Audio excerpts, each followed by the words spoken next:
বেগম খালেদা জিয়া এমন একজন নেত্রী ছিলেন বাংলাদেশের বুকে। উনি এমন একজন সাবেক প্রধানমন্ত্রী ছিলেন, এমন একজন মহিয়সী নারী ছিলেন যিনি কিনা বাংলাদেশের প্রয়োজনে, বাংলাদেশের মানুষের প্রয়োজনে, সমাজের চাপে এবং একটি বিধ্বস্ত হওয়া দেশের প্রয়োজনে বাংলাদেশে তিনি গৃহিণী থেকে কিন্তু একজন রাজনীতিবিদ হয়ে ওঠেন। আপনারা সকলে জানেন দেশনেত্রী বেগম খালেদা জিয়া এমন একজন নেত্রী ছিলেন বাংলাদেশে, যিনি কিনা বাংলাদেশের সবচেয়ে নির্যাতিতা নারী যদি কাউকে বলা হয় তাহলে দেশনেত্রী বেগম খালেদা জিয়াকে বলা হয়। এবং আপনারা জানেন যে তাকে আপসহীন দেশনেত্রী হিসেবেও আমরা সকলে জানি। এবং তার 90-এর যেই মুভমেন্ট ছিল, এই মুভমেন্টের পরে দেশবাসী কিন্তু তাকে আপসহীন দেশনেত্রী হিসেবে উপাধি দিয়েছিল। উপাধি দেওয়ার কারণ ছিল 1981 সালে শহীদ প্রেসিডেন্ট জিয়াউর রহমান যখন হত্যা করা হয়, তাকে একটি বিচ্ছিন্ন ঘটনায় যখন তাকে হত্যা করা হয়, তার পরবর্তীতে 1984 সালে থেকে বাংলাদেশ জাতীয়তাবাদী দলে দেশনেত্রী বেগম খালেদা জিয়া পদার্পণ করেন। এবং পরবর্তীতে 81 থেকে 90 সাল, এই 9 বছরে প্রায় 7 বার তাকে গৃহবন্দী করা হয়। প্রায় 7 বার তাকে গৃহবন্দী করা হয়, 2 বার তাকে গ্রেফতার করা হয় স্বৈরাচার এরশাদের আমলে। একটি সোনার বাংলাদেশ বিনির্মাণের জন্য 4 বছর 1 মাস 9 দিন উনি ক্ষমতায় ছিলেন। তার পরবর্তীতে যখন শহীদ প্রেসিডেন্ট জিয়াউর রহমানকে হত্যা করা হলো, তার পরবর্তীতে বেগম খালেদা জিয়া এই দলকে বাঁচিয়ে রাখার জন্য এবং দেশের মানুষের জন্য তিনি কিন্তু দলের দায়িত্ব নিলেন, পাশাপাশি দেশের দায়িত্ব নিলেন।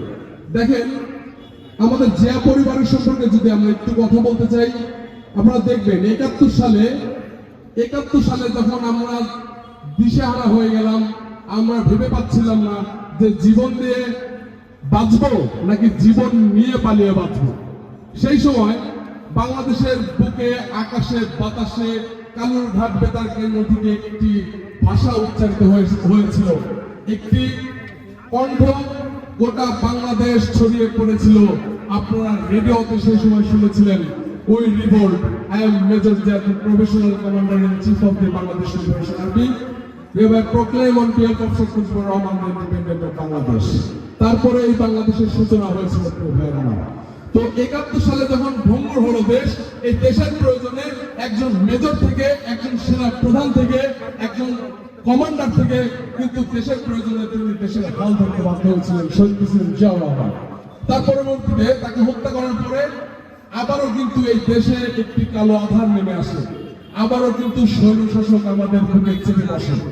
আবারও সেই দেশের প্রয়োজনে, মানুষের প্রয়োজনে এই জিয়া পরিবার, খালেদা জিয়া সেই সময় কিন্তু আবার নেতৃত্বের ভার গ্রহণ করেন। প্রিয় ভাইরা আমার, আপনারা জানেন পরবর্তীতে জিয়াউর রহমান 71 সালে, বেগম খালেদা জিয়া 90 সালে, এবং সর্বশেষ যে স্বৈরাচার পতন হলো, একটি ভঙ্গুর হওয়া বাংলাদেশে 17 বছরে যে হাজার হাজার কোটি টাকা বিদেশে পাচার করলো, যে লক্ষ লক্ষ মানুষকে গুলি করলো, আহত করলো, যে হাজার হাজার মানুষকে হত্যা করলো, গুম করলো, খুন করলো, একটি অন্ধকারাচ্ছন্ন বাংলাদেশে আলো ফোটানোর জন্য, এই স্বৈরাচারকে মুক্ত করার জন্য আবার এই দেশের প্রয়োজনে জনাব তারেক রহমান হাল ধরেছেন। প্রিয় ভাইরা আমার, তো জিয়া পরিবার is equal to Bangladesh, Bangladesh সমান সমান জিয়া পরিবার।